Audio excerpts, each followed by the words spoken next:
Jeedimetla 132 division Dandamudi enclave లో సంక్షేమ సంఘం ఆధ్వర్యంలో నూతనంగా ఏర్పాటు చేసిన సీసీ కెమెరాలను BRS LP whip MLA KP Vivekananda ప్రారంభించారు. ఈ సందర్భంగా ఎమ్మెల్యే మాట్లాడుతూ సీసీ కెమెరాల ఏర్పాటుతో నేరాల నియంత్రణ మరింత భద్రత అని అందరూ ఐక్యంగా ఉన్నప్పుడే అభివృద్ధి సాధ్యమన్నారు. ఈ కార్యక్రమంలో పేట్ బషీరాబాద్ సీఐ విజయవర్ధన్, సంక్షేమ సంఘం అధ్యక్షులు కిరణ్ కుమార్, ప్రధాన కార్యదర్శి వేణుగోపాల్, కోశాధికారి పుప్పల నాగరాజు, సభ్యులు ఇంద్రారెడ్డి, సురేష్ గుప్తా తదితరులు పాల్గొన్నారు. దీంతో పాటు ఇంకొక చిన్న ఇష్యూ సో మనం అనగానే కొంతమంది అగ్రెసివ్ కూడా బిహేవ్ చేసి రిటర్న్ మాట్లాడడము న్యూస్ రావడం లాంటివి కూడా జరుగుతూ ఉంటాయి. కాబట్టి ఆ పెరిఫెరీలో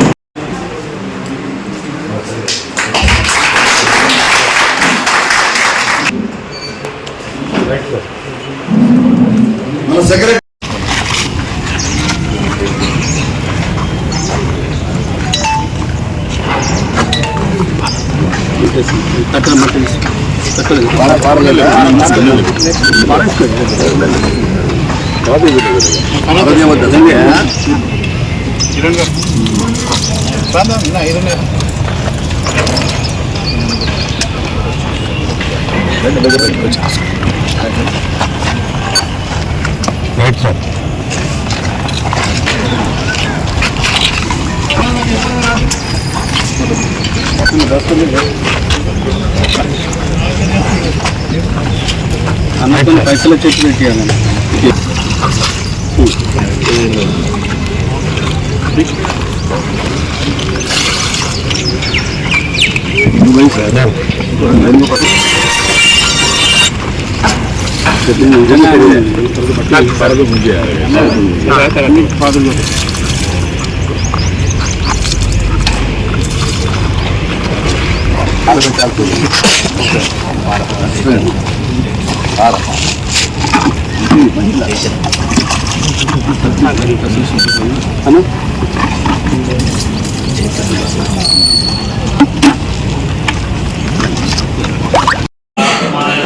మా ఆహ్వానాన్ని మళ్ళీ వచ్చినందుకు వారికి ధన్యవాదాలు. సబ్ ఇన్స్పెక్టర్ విజయవర్ధన్ గారు, మరి అజయ్ కుమార్ గారికి కూడా ధన్యవాదాలు. రీసెంట్గా మన కాలేజీలో జరిగిన ఏదైతే థెఫ్ట్ ఇష్యూస్ ఉన్నాయో దానికి సంబంధించిన సెక్యూరిటీ ఇష్యూస్ వాటిని మెయిన్గా ఫోకస్ చేస్తూ మీటింగ్ ఒకటి కండక్ట్ చేద్దామని మన ఎమ్మెల్యే గారు అన్నారు. దాని ప్రకారమే మనము ఈ ప్రోగ్రామ్ అరేంజ్ చేసుకున్నాము. వారికి ఈ ప్రోగ్రామ్ అరేంజ్ చేసినందుకు ధన్యవాదాలు. దీనికి సంబంధించి మనం పోలీస్ డిపార్ట్మెంట్ నుంచి ఏ రకమైన సపోర్ట్ కావాలి, ఏమేమి కావాలనేది letter discuss and letter come to some sort of solution. దాని గురించి ఈ మీటింగ్ ఏర్పాటు చేయడం జరిగింది. ధన్యవాదాలు. ఇష్యూ జరిగినప్పుడు అక్కడ ఉన్నటువంటి కమ్యూనిటీ వాళ్ళు ఒక కమ్యూనిటీగా గ్యాదర్ అయ్యి దీన్ని ఏ విధంగా మనం అరికడదామని పోలీసులకు మీరు సహాయ సహకారాలు అందించే విధంగా ఈ మీటింగ్ ఏర్పాటు చేయడం అనేది చాలా సంతోషకరం. దీని ద్వారా మీరు కూడా ఇంకొంచెం అంటే యాక్చువల్లీ ఇప్పుడు ఈ జరిగేటువంటి విషయం కొద్దిగా బాధాకరమే. ఇంకోటి వాళ్ళు చూస్తే కూడా వేసేదాకా భయంకరంగానే ఉంటుంది. మనం ఎవరైనా కెమెరాలో చూస్తే కూడా వాళ్ళని చూస్తే కొద్దిగా భయం అనిపిస్తుంది. వీళ్ళు ఏంటంటే కొద్దిగా ప్రొఫెషనల్ క్రిమినల్స్ మధ్యప్రదేశ్, యూపీ ఇటువంటి రాష్ట్రాల్లో ఈ కొంతమంది ఉంటారండి ఇల్లిటరేట్స్. వీళ్ళు ఆల్రెడీ గతంలో 2-3 సార్లు జైలుకి వెళ్ళొచ్చుంటారు 100%. వెళ్ళొచ్చిన తర్వాత ఈ కొద్ది ప్రొఫెషన్ అందరం మీద 1 ఫింగర్ ప్రింట్స్ పడతాయి.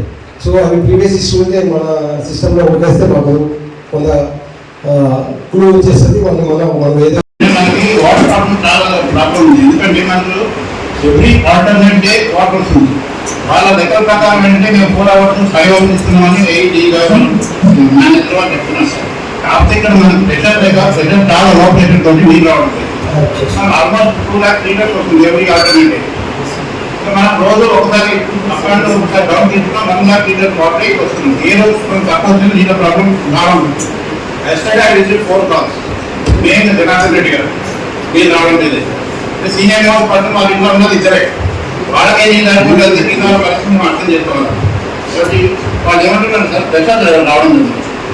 ఏదైనా వచ్చిన తర్వాత మనం తాగడానికి మధ్యలో వాళ్ళకు అవుతున్నాం. సో నా రిక్వెస్ట్ అంటే మీరు ఏం లెవెల్ టైం ఎక్కువ కేటాయించుకోవాలి.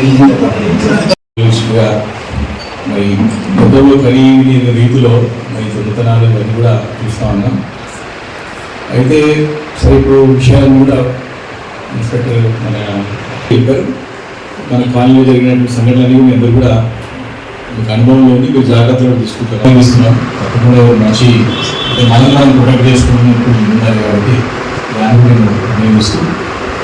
అయితే ఇప్పుడు రెండు విషయాలు గతంలో జరిగినటువంటి రికవరీ గురించి ఆల్రెడీ ఒక బాధ్యతపైన టీమ్స్ ఏర్పాటు చేసి తిరుగుతుందని చెప్పి సిఐ గారు గతంలో ఫోన్లో మాట్లాడినట్టుగానే కూడా ఈ టెక్నిక్స్ చెప్తున్నారు. తప్పకుండా అవి త్వరలో రికవరీ అయ్యే విధంగా డిఫరెంట్గా పనిచేస్తారు. పూర్తి నమ్మకం విశ్వాసం ఉంది పోలీసు పైన. పోలీసు సరే చాలా మన భారతదేశంలోనే తెలంగాణ పోలీస్ అంటే ఒక విశ్వాసం నమ్మకం గల పోలీస్. చాలా చక్కటి మంచి మంచి కేసెస్ చేయడం, మామూలు కంట్రోల్ ప్రభుత్వాన్ని నియంత్రించడంలో ప్రభుత్వం అయితే ఇమీడియట్గా రికవర్ చేయడంలో చాలా ముందుంటుంది. చాలా దేశవ్యాప్తంగా వచ్చి కూడా మనం పోలీసుల గురించి నేర్చుకోమైనటువంటి సందర్భాలు గత కొన్ని సంవత్సరాలు చూస్తూ ఉన్నాం. కాబట్టి ఇప్పుడు వచ్చినటువంటి దొంగలు మరి వాళ్ళు చెప్పారు క్లియర్గా, మీరు మళ్ళీ ప్రొఫెషనల్ కూడా ఎక్కడ కూడా దొరకకుండా ఆనవాళ్ళు లేకుండా వాళ్ళు ఎక్కడ ఎప్పుడు దొరకకుండా జాగ్రత్త తీసుకుంటూ వచ్చి కాబట్టి కొంచెం ప్రయత్నం ఇబ్బంది పడుతున్నాం. కానీ తప్పకుండా ఎలాంటి అనుమానం లేదు. దొంగలు ఇంకొంటే దొంగల్ని తప్పకుండా పట్టుకొని మళ్ళీ మనం వచ్చి ఖాళీ చేయకుండా చెప్పి ఖచ్చితంగా నిరూపించుకున్నామని చెప్పిన సందర్భంగా ఖచ్చితంగా ఆ బాధ్యత చేపట్టి ఆ జాబ్ మీద. అయితే ఇంకోటి ఏదైతే రాకుండా దొంగలు మరి పడకుండా దొంగలు కూడా కొంచెం అక్కడ పోతే అలర్ట్ ఉంటారని చెప్పేసి కూడా సటైన్ ఏంటంటే చెప్తారు ర్యాండమ్గా వచ్చే దొంగలు రెగ్యులర్ ఇక్కడ వచ్చేవాళ్ళు కాదని చెప్పి ఇప్పుడే చెప్తాను. ఎనీహో సరిగ్గా దొంగతనం చేయాల్సినప్పుడు మనసు గుర్తింపు ఇక్కడ నలుగురు ఇంట్లో రావచ్చు, ఇక్కడ చుట్టుపక్కల కూడా రావచ్చు, చూడడం కావచ్చు. కాబట్టి మన జాగ్రత్తలో మనం సీసీటీవీ కెమెరా ఏర్పాటు చేసుకుని దగ్గర నుంచి స్టార్టింగ్ అనుకున్నాం. సీసీటీవీ కెమెరా ఖచ్చితంగా ఉండాలని అనిపిస్తుంది. సేఫ్టీ ప్రధానమైనటువంటి లక్ష్యం కాబట్టి ఆ సేఫ్టీ గురించి కెమెరా ఏర్పాటు చేసుకోవాలనుకున్నాం. ఆ స్ట్రాటజిక్ లొకేషన్స్ కూడా నేను మీ టెక్నిక్స్ గారిని నేను చేయగలుగుతున్నాను. అన్ని స్ట్రాటజిక్ లొకేషన్స్లో కెమెరా ఎమ్మెల్యే 1 month నుంచి అడుగుతున్నారు. అది ఆఫ్టర్ అఫెన్సెస్ ఇట్లా జరగడం మాకు కూడా మంచిగా అనిపిస్తలేదు. అయితే మీరు ఒక పాయింట్ సార్, అందరూ టెన్షన్ పడినట్టు వీళ్ళు మనుషుల మీద అయితే దాడి చేసే దొంగలేం కాదు. వీళ్ళు తార్ గ్యాంగ్ అని మధ్యప్రదేశ్ వాళ్ళు, వీళ్ళు చెడ్డి గ్యాంగ్ అని కూడా ఇంతకుముందు అప్పుడు ఫేమస్ అయిపోయారు వాళ్ళే. వీళ్ళు ఇంతకుముందు అరెస్ట్ అయిన వాళ్ళు. వీళ్ళకి ప్రతి దాని మీద అవగాహన ఉంటుంది. సార్ ఇంతకుముందు చెప్తున్నట్టు ఆ ఫెన్సింగ్ కట్ చేయడం కానీ అవి కానీ వాళ్ళు చాలాసార్లు అరెస్ట్ అయిన వాళ్ళు. ఆ ఫింగర్ ప్రింట్స్ పడకుండా అన్ని జాగ్రత్తలు వాళ్ళు తీసుకొని దొంగతనం చేస్తారు. వీళ్ళని పట్టుకోవడం కూడా చాలా కష్టమైన పని. అక్కడ విలేజ్లో పోతే కూడా అందరూ దొంగలే ఉంటారు ఊళ్ళో. ఎవరు చేసిండు అనేది చాలా టిపికల్గా ఉంటుంది. కొద్దిగా లేట్గా దొరుకుతారు మనకు. ఇమ్మీడియట్గా ఇప్పుడు సార్ ఇంతకుముందు మాట్లాడినట్టు వితిన్ 1 dayలో పట్టుకున్నారు అని అంటున్నారు కదా, వీళ్ళు దొరుకుతారు. But time taking process. కొద్దిగా వీళ్ళు చాలా అలర్ట్గా తిరుగుతూ ఉంటారు. కాబట్టి ఇప్పుడు వీళ్ళు మార్నింగ్ టైంలో, డే టైంలో మొత్తం ఇట్లా చెట్లలో ఎక్కడైనా ఊరి బయట మనకి ఇప్పుడు మేడ్చల్ దాటి అటు పరిసరాల్లో ఎక్కడో పడుకొని ఉంటారు. నైట్ టైంలో మాత్రం ఇట్లా ఇళ్ళలో వచ్చి వాళ్ళు టార్గెట్ చేసేది మెయిన్ ఏమంటే మనకు ఇంట్లో ఎవరు లేని హౌసెస్ మాత్రమే టార్గెట్ చేస్తారు. Locked houses. అది లాక్ ఉందని ఎట్లా తెలుస్తుంది అంటే కొంతమంది ఏమో బయటకు కనపడేది లాక్ వేస్తారు. కొంతమంది వాళ్ళ అబ్జర్వేషన్ ఏముంటుందంటే లోపల ఫ్యాన్స్ తిరగకుండా ఉండడం, ఏసీలో తిరగకుండా ఉండడం, లైటింగ్ ఏదో ఒక బెడ్ లైట్ ఏదో ఒకటి వేసుకుంటాం కదా, అట్లాంటివి ఉండకపోవడం. అవన్నీ అబ్జర్వ్ చేసిన తర్వాతనే ఆ ఇంటిని టార్గెట్ చేస్తారు. ప్లస్ ఇంకొకటి కాంపౌండ్, ఇప్పుడు చుట్టుముట్టు కాంపౌండ్ ఉందనుకో విల్లాస్కి కానీ వాటికి, ఆ కాంపౌండ్కి ఇమ్మీడియట్గా ఉన్న హౌసెస్ని టార్గెట్ చేస్తారు. అంటే కాంపౌండ్ నుంచి లోపలికి రాగానే ఉన్న హౌసెస్ని టార్గెట్ చేస్తారు. ఇంకా ఇవన్నీ మనము అబ్జర్వ్ చేస్తుంటే మనం ఫస్ట్ ఆఫ్ ఆల్